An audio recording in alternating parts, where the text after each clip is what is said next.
Hola, ¿qué tal? Buenos días, buenas tardes, buenas noches, según cuando estén viendo este video. Em, Les doy la bienvenida a esta clase. Mi nombre es Marcos Varela, soy profe de Ciencias de la Educación y Filosofía. Algunos ya me conocen porque suelo participar de talleres de ESI en los barrios, así que me ven en algunos eventos o compartiendo algún logro o algo que organizan. Bueno, les doy bienvenida a esta clase.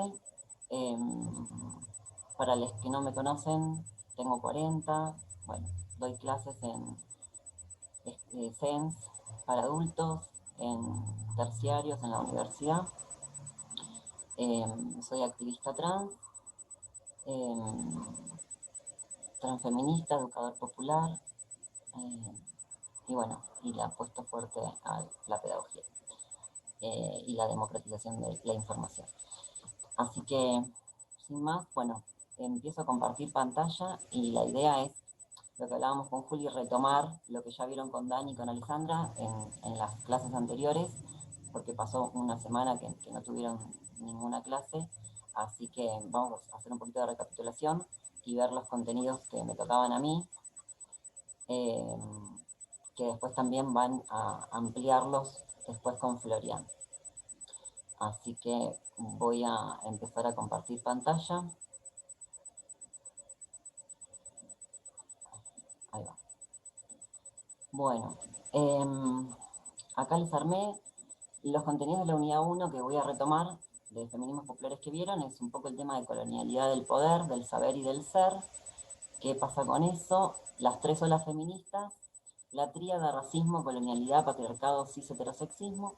Y la unidad 2, que es la que me toca a mí y a Florian, empiezo con breve historización de las resistencias, luchas y conquistas de la comunidad LGBT, que eso un poco está también mezclado con el tema de las tres olas feministas, eso lo me eché junto. Igual después Florian también lo va a poder ampliar. Y el sistema sexo-género, ¿de qué hablamos cuando decimos eso? El disciplinamiento de la sexualidad, roles y estereotipos y paradigma biologicista. Todo eso es lo que vamos a ir atravesando a medida de que vayamos hablando sobre las feministas, ¿sí? Bueno, acá arranco con un mapa dado vuelta, ¿sí? Y donde ponemos en el centro del mapa África y América del Sur, ¿sí? Entonces, esto es como que ya nos interpela y nos cuestiona y pensamos qué pasaría eso si el mapamundi lo hubiéramos hecho diferente y en vez de estar en el centro del mapamundi, Europa, ¿sí? Gran Bretaña y el Mediterráneo, por ejemplo, estuviera los pueblos del sur, ¿no? Las grandes periferias del mundo. El continente africano, América del Sur, Oceanía. Entonces, esto es lo que propone un poco el mapa. Pido disculpas si no se ve muy bien, pero bueno, no conseguí otra versión mejor para poner, así que... pero bueno, si ponen en el Google mapa invertido, mapa mundi invertido, les va a salir varias imágenes y por ahí encontrarán una mejor que esta. Les hago acordar, hoy es jueves 10, un día antes de mi cumpleaños.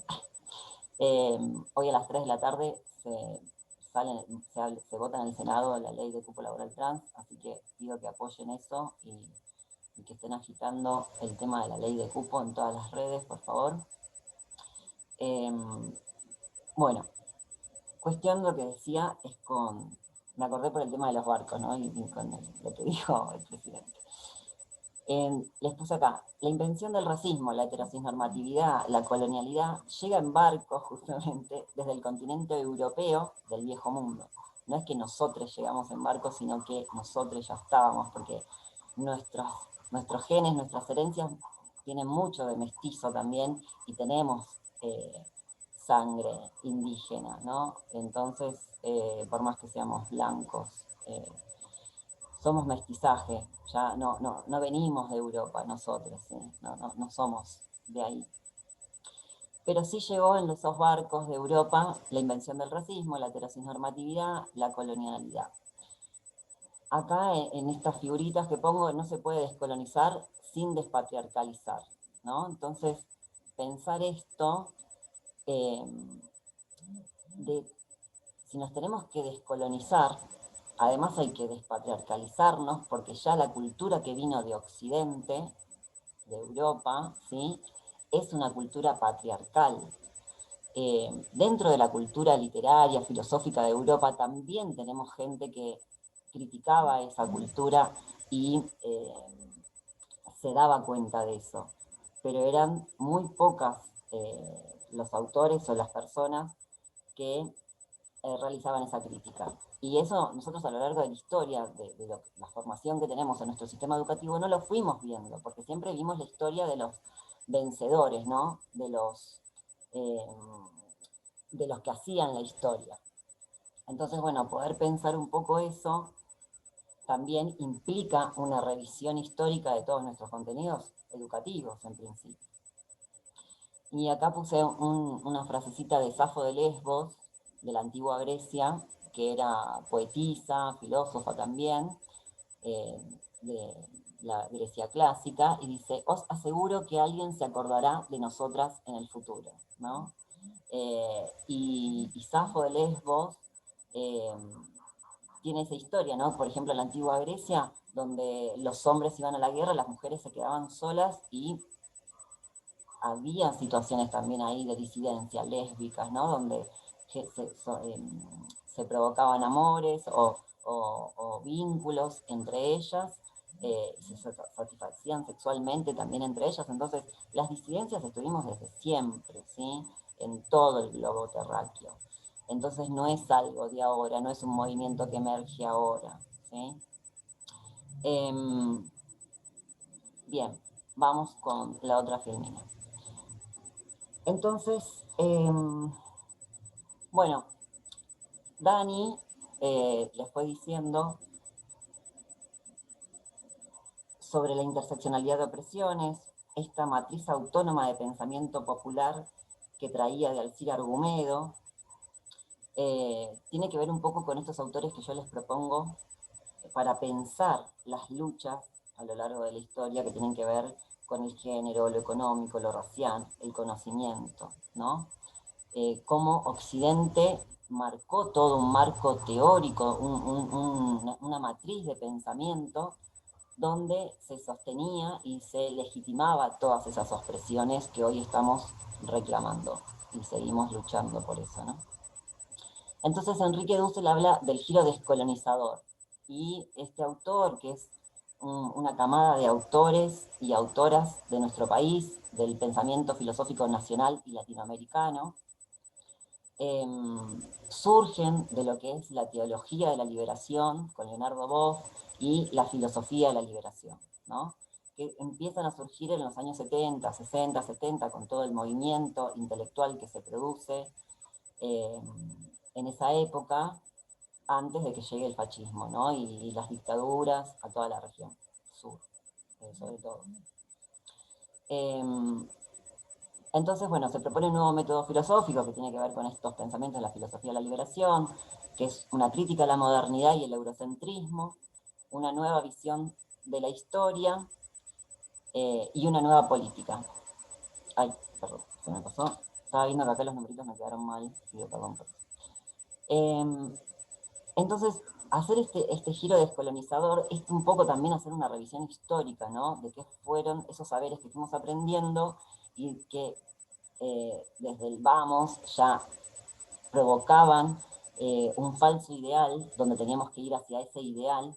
Entonces todo lo que no cumplía con ese ideal quedaba por afuera, ¿no? Se convertía en el otro, esa alteridad marginalizada y excluida de la historia, esas voces excluidas de la historia. Y acá yo les traigo a Kim Pérez, que es una profesora de ética y filosofía española que ahora está jubilada y enfocada en la política pública de su ciudad, que ella habla sobre las personas dos espíritus, que Alessandra también lo había traído y se los había comentado, que antes de la conquista, antes de que lleguen esos barcos, nosotros ya teníamos viviendo poblaciones y pueblos y tribus en nuestro continente, y que tenían distintas formas de vida esas comunidades. Y hay una forma de esas comunidades donde había 5 géneros, por ejemplo, no había distinción de género como lo entendemos ahora en esta heterosis normatividad obligatoria, ¿no?, que propone el sistema binario. Entonces estaban estas personas, dos espíritus, que eran personas valiosas para la comunidad, porque tenían una importancia jerárquica de algún modo y eran sabias, porque tenían conocimiento, ¿no?, de la integralidad de la persona.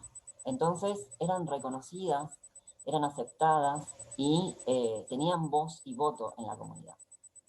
Y se le decía a personas dos espíritus porque tenían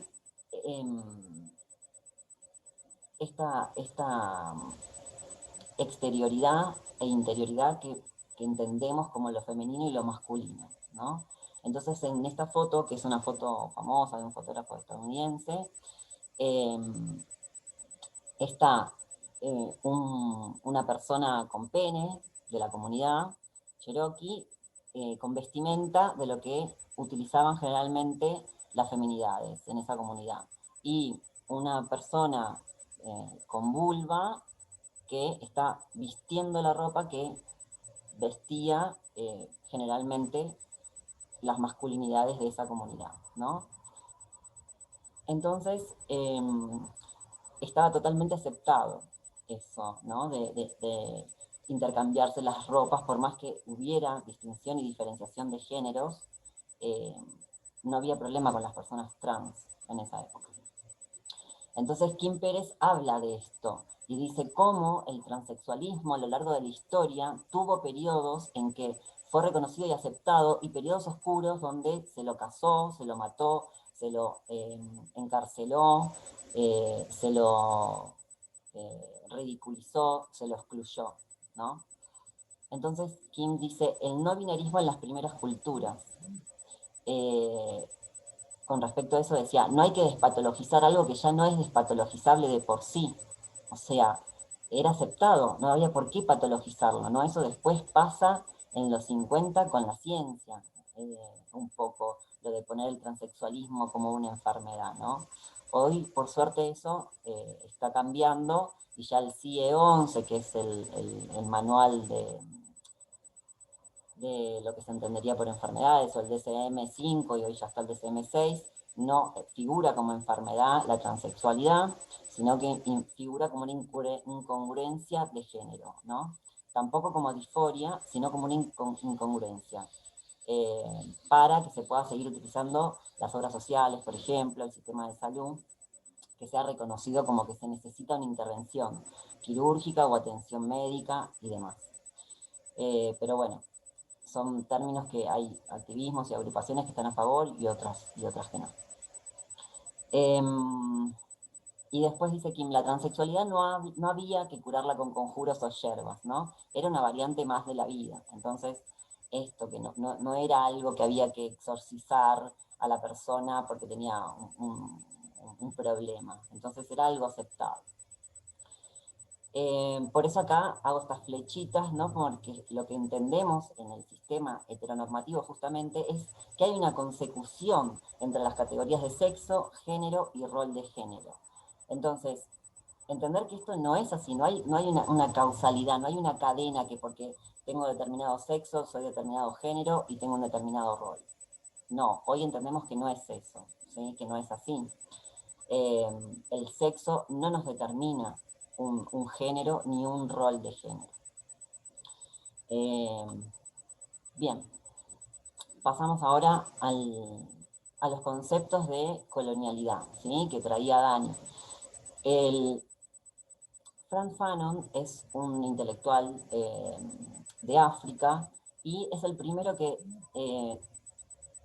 arma el concepto de geopolítica del conocimiento, ¿sí? Y dentro de esa geopolítica del conocimiento habla de la colonialidad del poder, del saber y del ser. Con respecto a la geopolítica del conocimiento, tiene que ver con recuperar las voces de justamente los territorios excluidos, como África, América del Sur, darle voz a esa historia, a esa cultura que fue callada y que fue tapada por esa cultura occidental, eurocentrista, y recuperar la cultura propia, ¿no? De cada territorio, de cada nación periférica, ya sea de América del Sur o de África. Entonces, dice que esa geopolítica del conocimiento tiene dos caras de la lucha epistémica. Y cuando hablamos de epistemología o episteme, estamos hablando de lo que entendemos que debe ser el saber, ¿no? O la norma. Es la ciencia que se ocupa de decir cuál es el conocimiento legítimo. Entonces, quien establece la epistemología en la ciencia, en la academia, ¿no? Es un poco el que establece cuál es la norma, cuáles son nuestras normas de convivencia como sociedad. Entonces, tener un cuerpo epistémico de saberes que nos nombre y que nos identifique es muy importante.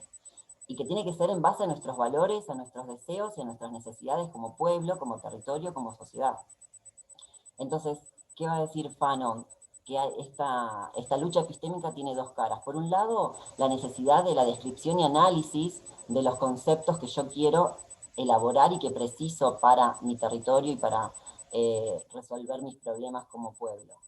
Y la otra es sostener la lucha de imponer esos conceptos al resto del mundo, ¿sí? Porque si yo como Estado-nación argentino establezco conceptos nuevos para poder nombrar mi realidad, mis necesidades, mis deseos, mis urgencias, y bueno, yo tengo que luchar contra el sistema establecido para poder meter esos conceptos y poder crear nuevas palabras, ¿no? Que definan nuestra realidad y nuestras necesidades. De ahí que hablamos de colonialidad del poder, colonialidad del saber y colonialidad del ser. Esto es que la colonialidad la tenemos adentro, o sea, nacimos con un sistema colonial. Entonces, bueno, poder desarmar eso de todas nuestras estructuras de poder es un desafío. Lo mismo que del conocimiento y de lo que implica de nuestra posibilidad de ser, ¿no? ¿Qué está permitido ser en nuestra sociedad? ¿Qué tipo de persona podemos ser? Entonces, eso también nos fue definido por la conquista, por la colonialidad. Entonces, en esto entra en juego, obviamente, la cuestión nacional, la cuestión social y la cuestión de géneros, marcadamente. Y yo pongo géneros, ¿sí? Con ese, no género en singular. Porque ya no podemos seguir hablando de perspectiva de género, nada más. Sino que necesitamos hablar de perspectiva de géneros. Y acá la tenemos a Kusikanki, quien retoma estos conceptos de colonialidad. Y bueno, y lo que va a plantear es que esa colonialidad le habla a un determinado tipo de sujeto, ¿no? Porque la colonialidad habla desde el marxismo, el cristianismo y el liberalismo, corrientes que tienen que ver prácticamente con la vida occidental europea, que para nosotros no nos sirve, ¿sí? En nuestro territorio, porque acá la gente oprimida, ¿de qué le sirve leer Marx? ¿Para qué quiere leer Marx si vive en carne propia esa opresión y esa alienación al sistema, ¿no? Entonces, eh, hay cuestiones europeas, occidentales, que no nos sirve para pensar nuestra realidad, que tenemos que pensar nuevos conceptos y nuevas ideas para poder resolver nuestra problemática, en todas las dimensiones, económica, social, cultural. Y lo que dice también Kusikanki es que esta colonialidad es la invención del género de la mano de la invención de la raza y de América como un todo subalterno, ¿no? Esto que les mostraron en el primer mapa, digamos, esa invención, bueno, esas son las cosas que nos sujetan como personas colonizadas. Y tenemos una interiorización intelectual, política y económica, ¿no? De este sistema moderno patriarcal capitalista y la heteronorma. Y cuando hablamos de patriarcado, estamos hablando de esa propiedad privada, de la dominación de raza, de clase, de género y la base de la familia, ¿no? Son esas tres cosas. en que se afirma el patriarcado, en la propiedad privada, en la dominación de la raza, clase y género, y en la familia. Necesita de esas cosas para que el sistema capitalista patriarcal siga funcionando. Entonces, poder pensar prácticas diferentes es lo que hoy nos surge desde un paradigma transfeminista, ¿no? Bien, acá puse una frase de Santos Sousa que dice: aprender que existe el sur, aprender a ir hacia el sur, aprender a partir del sur y con el sur. Y eso es un poco, ¿no?, como revalorizar intelectuales de nuestros territorios, personas que escriban desde nuestro territorio y escuchar esas voces, más que voces importadas, ¿no?, de Estados Unidos o de Occidente, de Inglaterra y demás. Bien, entonces en esto que nombrábamos de la clase, del género, de la raza, es lo que llamamos interseccionalidad, ¿no? Y que lo graficamos con este asterisco que lo creó Hills y que sale del movimiento negro, de Crenshaw también, donde empiezan a ver esto, ¿no? Que las mujeres negras eran más excluidas que las mujeres blancas. Entonces, ahí se me suma otro indicador, otra variable que a mí me produce quedar más excluida que esta masa excluida que son las mujeres cis heterosexuales blancas de clase media, ¿no? Entonces, este asterisco funciona para las personas trans, para las personas indígenas, racializadas, con diversidad funcional, psiquiátricas, en contexto de encierro, disidentes, mujeres cis, niñeces, adultos, adultes mayores.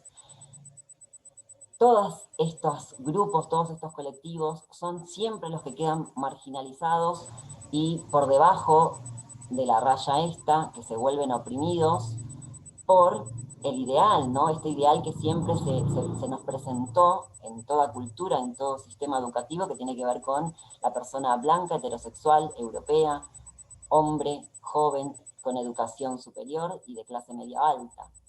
Entonces, todas estas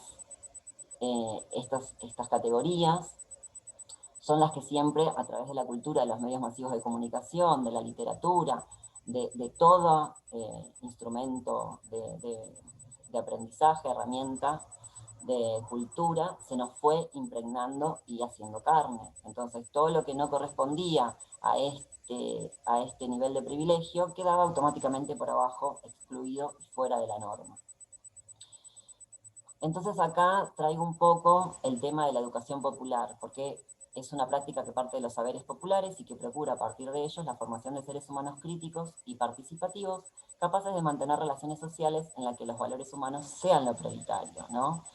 Entonces, es más que nada eso, defender los derechos humanos, entender que todos somos iguales, y la educación popular va por ahí, defender eso y además escuchar esas voces que siempre son marginadas y traerlas al ámbito del conocimiento, traerlas a la discusión académica, a la discusión de las orgas, de los movimientos sociales, de los partidos políticos, de las discusiones de toda mesa, asamblea, etc. Entonces, bueno, un poco es pensar esto, ¿no? ¿Por qué hablamos de transfeminismo en los barrios? ¿Por qué necesitamos visibilizar que sea transfeminismo en los barrios y no solamente feminismo, ¿sí? Porque ya no es una cuestión de las feminidades, sino que además incluye un montón de colectivos. Y el prefijo trans quiere decir que no es solamente por las personas trans, sino que además es transversal, ¿sí? Va más allá del feminismo, el transfeminismo. Entiende a todo este colectivo que queda por afuera. Entonces, es importante que se vuelva un transfeminismo hoy en día, para entender todas estas identidades que quedan por afuera, ¿sí?, de la norma.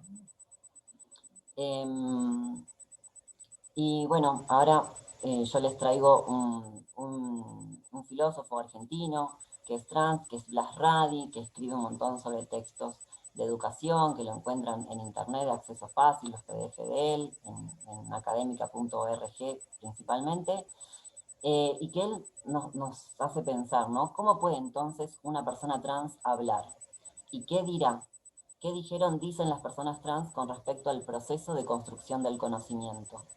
Y estas preguntas son válidas para cualquiera de estas categorías, ¿sí? Lo puedo poner con personas indígenas, con personas racializadas, con personas con diversidad funcional, con personas psiquiátricas, con personas de contexto de encierro, disidentes, mujeres cis, niñeces, adultos, adultas, adultos mayores. Bien, ahora sí pasamos al tema de las tres olas. ¿De qué hablamos cuando decimos las tres olas feministas? ¿No? Entonces, tiene que ver con tres momentos de la historia. Entonces, acá les puse una fotito en la primera ola que tiene que ver con el voto femenino acá en Argentina, ¿no? Que ahí estuvo Julieta Lantieri, eh, Cecilia Grierson, que fue la primer médica, tenemos a Elvira López, tenemos a Ana María de Justo, tenemos a Elvira Rawson, tenemos un montón de personalidades destacadas que estuvieron en esa época. Dani también les habló de una sindicalista, pero bueno, no en esta época, sino un poco más adelante. La segunda ola, acá les puse una foto que es de los 60, ¿no? De acá en Argentina. Perdón, vuelvo a la primera ola. Entonces, la primera ola la situamos en fines del siglo XIX y las primeras décadas del siglo XX. Tiene que ver con el acceso a derechos sociales y políticos, por ejemplo, el acceso de las mujeres cis a la educación y al voto. Acá tiene que ver mucho el movimiento de las sufragistas, ¿no? Que estos nombres que yo les nombré, muchas eran sufragistas. Hay videos del canal Encuentro para ver muy interesantes sobre esta época, que relata las historias de las sufragistas, que es un poco el inicio de pensar en esto de las tareas del cuidado, ¿no? Cómo hacemos para militar, activar y hacernos cargo, les adres, con las tareas del cuidado. Eran obreras que participaban de reuniones clandestinas y pensando cómo hacer estos fanzines que escribían los volantes y activar con huelga y demás cosas en esa época. Tiene que ver con el trabajo esclavo de mujeres y niñas en las fábricas también, ¿no? En el campo, bueno, había un montón de ámbitos ahí donde tampoco se accedía y había información. Entonces, bueno, ¿cómo llegaban a esas otras mujeres por fuera de las ciudades y de los pueblos centrales para poder hacerles llegar este conocimiento? También eso era un desafío en esa época. Y tiene que ver claramente con los feminismos liberales, los marxistas, las disidencias anarquistas ya estaban en esa época, que criticaban fuertemente al Estado.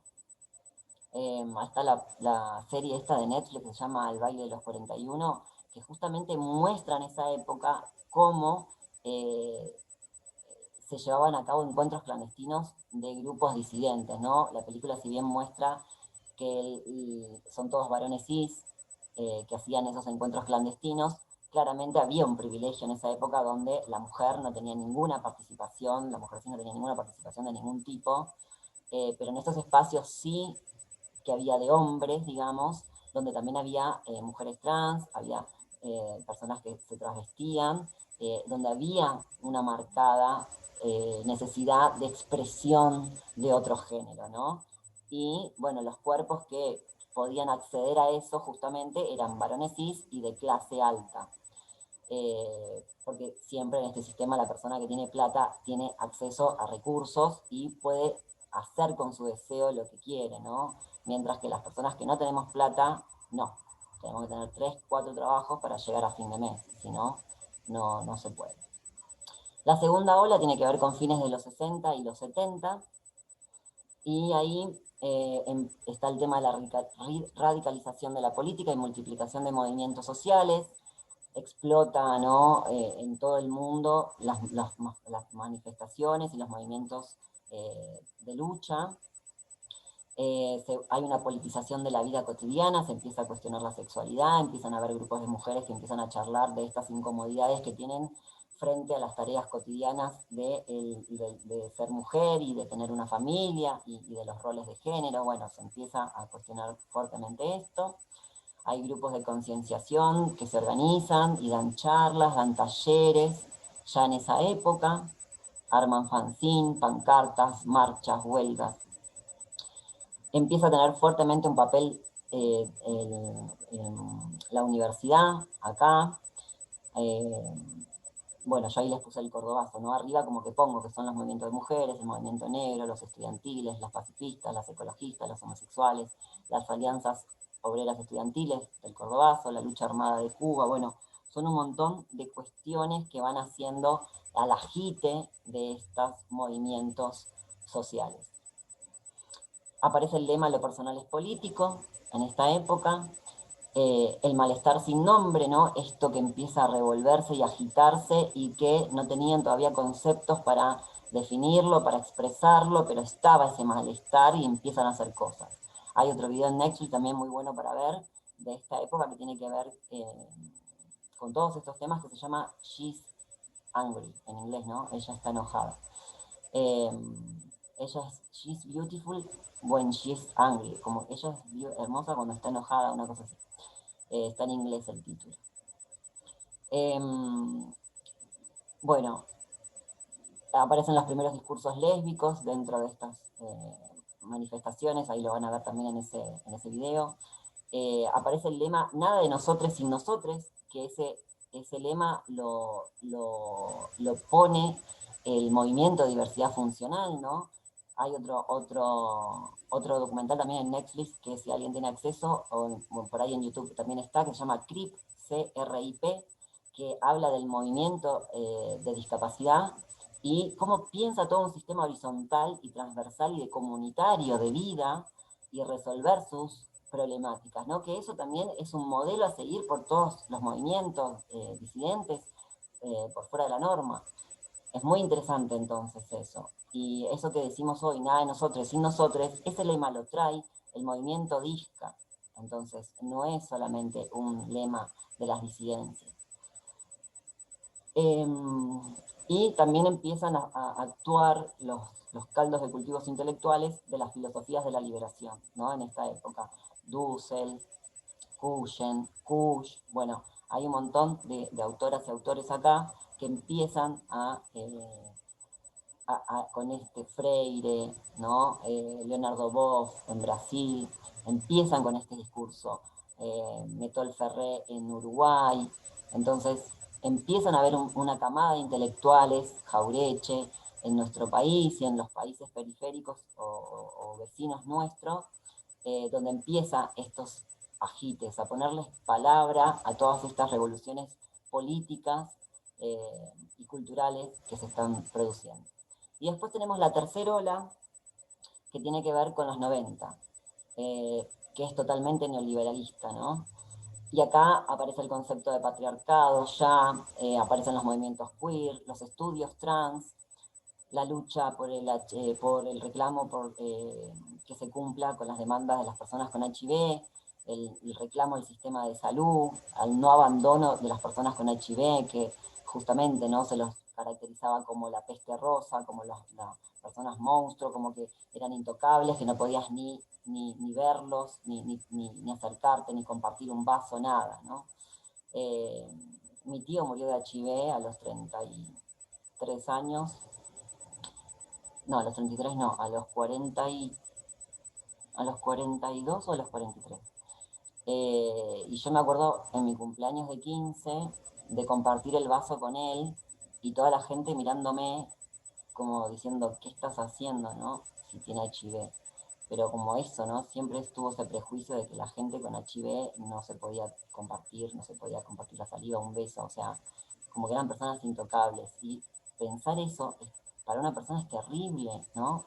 Que ni siquiera te quieran tocar por una enfermedad que tenés. Y bueno, pensándolo en esta situación de contexto de pandemia, que empezamos a vivir en carne propia un poco lo que implica el aislamiento, ¿no? La reclusión, el no contacto y cómo afecta ese no contacto a nuestra psiquis, a nuestra salud mental. Está la derogación de los edictos policiales, se habla del concepto de género en nuestro país, se debate el concepto de diversidad, empieza a salirse del espacio social y establecer un diálogo con los estados, ¿no? A partir de todos estos movimientos. Bien, acá está la foto de Blas Radi con el libro, que es el filósofo de la UBA, que formó con Mauro Cabral, que son dos activistas trans, y Mauro Cabral intersex también, de nuestro país, que tienen muy buenos textos al respecto de la lucha, de la historia, de la perspectiva de géneros y demás. Entonces esto que le decía de agregar la S a la perspectiva de géneros tiene que ver un poco con esto, ¿no? que cuestiona Blas, y que dice, ¿de qué no hablamos cuando hablamos de género? Entonces las preguntas que nos hacemos es sobre quiénes hablamos cuando hablamos de género, a quiénes hablamos de género, con quiénes hablamos de género, de qué manera lo hacemos, para qué, ¿no? Entonces, bueno, y todas estas preguntas, la materialización de estas preguntas tiene que ver con nuestras leyes. Entonces, estos hitos normativos que yo les pongo acá de protección de derechos, que hay muchas más leyes, ¿no? Porque las 26.000 son todas importantes y necesarias y arrancan desde 2006, más o menos, o 2003. Que coincide con un movimiento político, ¿no? Que accede al Estado y que tiene una idea fuerte de educación y un proyecto de país que va por los derechos humanos. Entonces tenemos en el 2008 la ley 26.364, que es la prevención y sanción de la trata de personas y asistencia a sus víctimas. En el 2009 la ley de protección integral a las mujeres, el matrimonio igualitario en el 2010, salud mental y adicciones en el 2010, identidad de género en el 2012. Todas estas leyes, que son las que necesitamos incorporar a la ESI, porque son posteriores al 2006, para que tener una ESI actualizada y que hoy decimos una ESI no binaria y que necesitamos, bueno, es poder pensar estas leyes desde estas personas. ¿Quiénes son estas leyes? ¿Para qué personas están pensadas? ¿Sí? Para toda la comunidad excluida y marginalizada, esas voces que están acalladas, como vimos anteriormente, o solamente para un tipo de sujeto, ¿sí? Que coincide con el de mujer cis, heterosexual, blanca, clase media. ¿Para quién está pensada estas leyes? Entonces, bueno, estos conceptos que tenemos que crear y pensar nuevamente tienen que ver con esto. Hoy jueves a las 3 de la tarde se vota en el Senado la ley de cupo laboral trans integral, así que hoy tenemos que estar apoyando eso eh, para tener un trabajo digno, ¿no? Las personas trans, en su mayoría, no acceden al trabajo. Somos muy poquitas las personas trans que accedemos a un nivel superior de estudio, porque tenemos recursos económicos, porque tenemos la suerte de que alguien nos puede ayudar con la crianza de hijes, por ejemplo, en el caso de personas trans que se alternan o que crían. Entonces necesitamos una red de apoyo para poder terminar la universidad y cursarla, ¿no? Y además ser blanco también nos abre puertas y nos facilita un montón de cosas, que no es lo mismo que ser racializados. Vamos con la otra filmina. Entonces, en línea de esto, ¿no? Acá tenemos esta imagen, para mí es como icónica, porque tenemos a Diana Mafia, que es la representación de los feminismos no hegemónicos, pero sí un feminismo de mujeres cis, blancas, heterosexuales, clase media, y hablas en representación del colectivo trans, ¿no?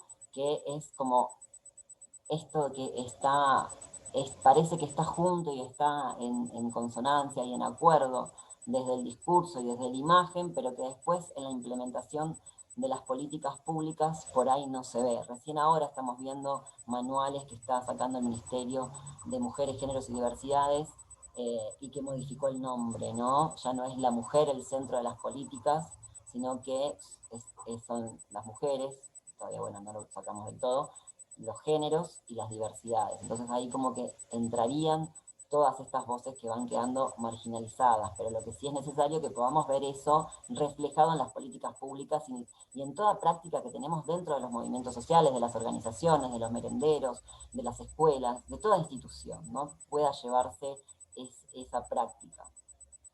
Entonces, ¿de qué no hablamos cuando hablamos de género? Blas dice en un texto del 2014, en primer lugar, cuando hablamos de género, hablamos de mujeres. En segundo lugar, cuando hablamos de personas trans, hablamos de identidad de género, ¿no? Como que todo el tiempo estamos separando eso y no entendemos que las mujeres también tienen una identidad de género, los varones también también tienen una identidad de género. Todas las personas tenemos una identidad de género, ¿no? Como decía Alessandra. Entonces, entender que hay personas específicas que tienen que hablar de una identidad, del tema de identidad de género por ser trans, no corresponde tampoco eso, ¿sí? Todas las personas podemos hablar de lo que implica tener una identidad, ¿no? Por eso las madres de Plaza de Mayo fueron las primeras en hablar del tema de la identidad. Y cuando hicieron el observatorio de antropología forense, acá, empezó a nombrarse la identidad, ¿no? Y a analizarse y a investigarse qué implica decir identidad. En tercer lugar, y esto se deriva de lo anterior, las personas trans, si bien tienen derecho a que se reconozca su identidad, por otra parte no parecen ser sujetos con demandas atendibles en materia de violencia y desigualdad de oportunidades, ¿no? Bueno, esto que yo les decía anteriormente. Que estamos en el discurso, pero no en lo práctico, en el cotidiano, en el día a día. Y acá, bueno, la diferencia entre el prefijo trans y cis, ¿no? Que muchas personas cis les cuesta nombrarse cis. Siempre es como las personas trans, pero las personas cis no se nombran cis. Entonces, como que también eso es necesario, esa autorreflexión, esa autoconciencia, esa autopercepción de esas personas. Para poder visibilizar a las personas trans y tenerlas como iguales, ¿no? Al aplicar la categoría cis, lo que hacemos es darle el mismo valor a las personas trans y a las personas cis, ¿no? Que tienen una igualdad de valor para la sociedad. Y trans implica todo lo que no es cis y cis todo lo que no es trans. Bien, tenemos que tener en cuenta el trabajo intelectual, que tiene un papel súper importante porque es una forma de hacer mundo, ¿no? Por eso la importancia de una universidad popular como la Universidad de Barrios de Pie, que crea contenido desde el sur y para el sur, ¿no? Para los territorios. Entonces, esto es sumamente importante, que hayan estos espacios. Es importante porque es una forma de hacer mundo la universidad, de hacer sentido, que impacta en la mirada colectiva y además se traduce en las políticas públicas de las que hablamos, medio de intervención directa sobre la vida de la gente. Entonces, bueno, esto es necesario, ¿no? Que la universidad arme conceptos, que la sociedad en conjunto con docentes, la comunidad educativa genere conceptos nuevos. Pero una vez que nos queda claro que el género es construido, que no es binario y que por lo tanto deja de ser un fundamento último para sostener jerarquías y exclusiones, o sea, una vez que las personas trans cumplieron su función, desaparecen de escena. Entonces, esto es lo que no tiene que pasar, ¿sí? Por eso tiene que ser transfeminismo, ¿no? Y no tenemos que estar continuamente agregándole el prefijo a los flyers, a los cartelitos, a todo lo que hacemos, sino entender que es la perspectiva inclusiva que necesitamos de feminismo. Hoy necesitamos hablar de transfeminismo. Y no puede ser que todo el tiempo lo entendamos desde lo teórico o desde los discursos o desde las banderas, sino que tenemos que aplicarlo a nuestro cotidiano, a nuestras prácticas políticas, partidarias, jerárquicas, horizontales, abiertas, comunitarias que queramos crear. Si no son jerárquicas, mejor, ¿no? Bueno, acá en Ciencia para Todos les traigo a Fran Buani, que es una mujer trans, ingeniera, docente, investigadora del CONICET, donde está participando en el Ministerio de Mujeres, Géneros y Diversidades, que las personas trans suelen estar como asesoras, pero generalmente están ad honorem, ¿sí? Son cargos públicos, políticos, partidarios, donde no están pagas esas personas, no están reconocidas por el Estado. Eso también es necesario, ¿sí?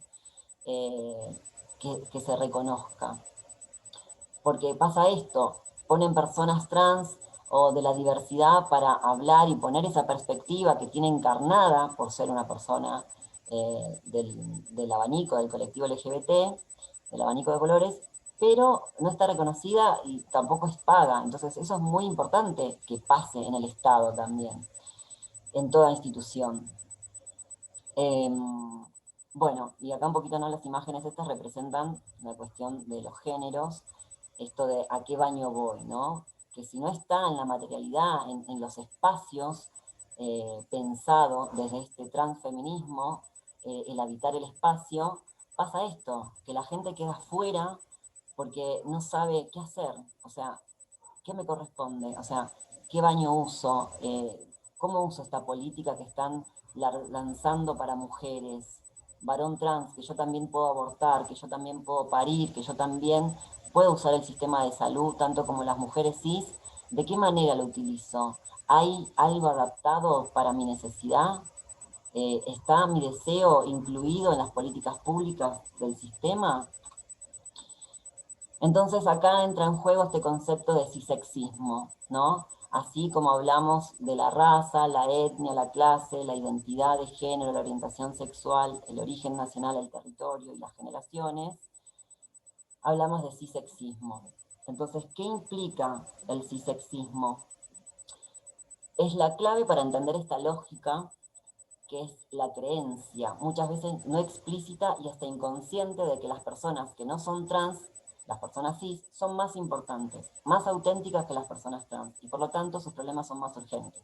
El cisexismo se ve reflejado en las estructuras sociales. Esto también se los decía Alessandra, ¿no?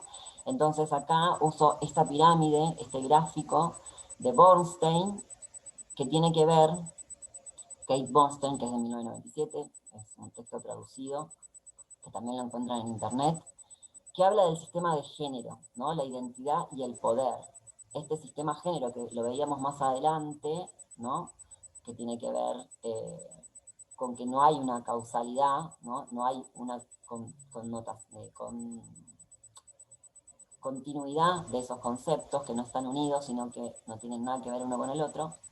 Este sistema de género, identidad y poder está establecido por esa pirámide que también lo marca ese asterisco, ¿no? De privilegios y opresiones que vimos antes, donde por arriba se establece esta jerarquía, esta pirámide. Arriba está el varón blanco, cis, heterosexual, de clase media, con educación, y por debajo todo lo que escapa de ese ideal, todo lo que no llega a esas categorías, o no forman parte, no hay que llegar a ningún lado, sino que no forman parte de esa categoría, quedan por abajo de la pirámide.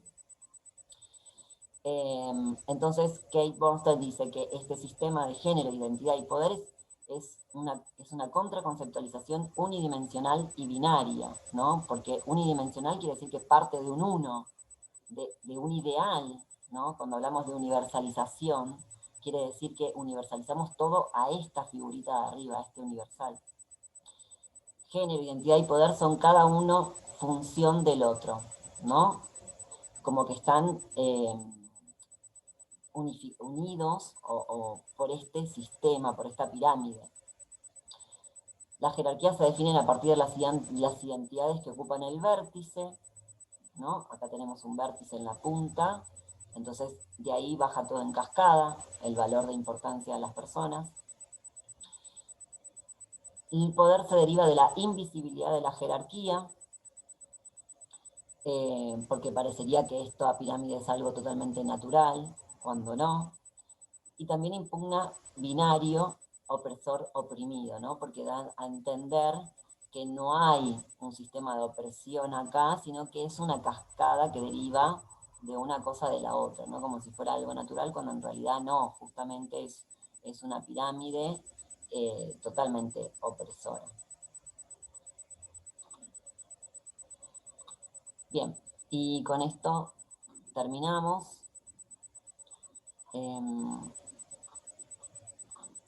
Esperen que quiero ver cómo puedo dejar. Ahí, dejo de compartir pantalla. Bueno, esto es un poco todo lo que estuvimos viendo, eh, o vieron ustedes con Dani y con Alessandra. Retomamos un poco esos conceptos. Espero que les haya servido, que lo puedan ver con el equipo de tutores y tutoras pedagógicos ahí de la universidad. Y que bueno, que sepan que si hay dudas o consultas o quieren seguir pensando, podemos seguir teniendo otro encuentro, si se puede, y si no, bueno, nos veremos en otra capacitación. Así que les súper agradezco por mirar el video hasta el final, por la escucha, por darme este espacio de participación, que para mí sigue siendo un espacio de difundir conocimiento, de lucha, de resistencia, y de seguir apostando por la transformación social que necesitamos para que estemos todos incluidos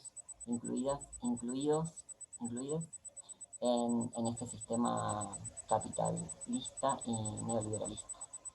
Así que bueno, el desafío es crear conceptos, es crear nuevas prácticas, nuevas formas de economía, nuevas formas de tareas del cuidado en red, entender que necesitamos armar redes eh, para todas las personas que nos dedicamos a las tareas del cuidado, que sostenemos también los trabajos en esta virtualidad, en este contexto de pandemia, además de las clases de nuestros IES. Eh, y, y buscando estos espacios de capacitación y formación, ¿no? Para seguir pensando nuestras realidades y modificarlas. Bueno, un abrazo virtual enorme, que tengan una buena jornada, que terminen bien la diplo y a cuidarse, ¿sí? Muchas gracias.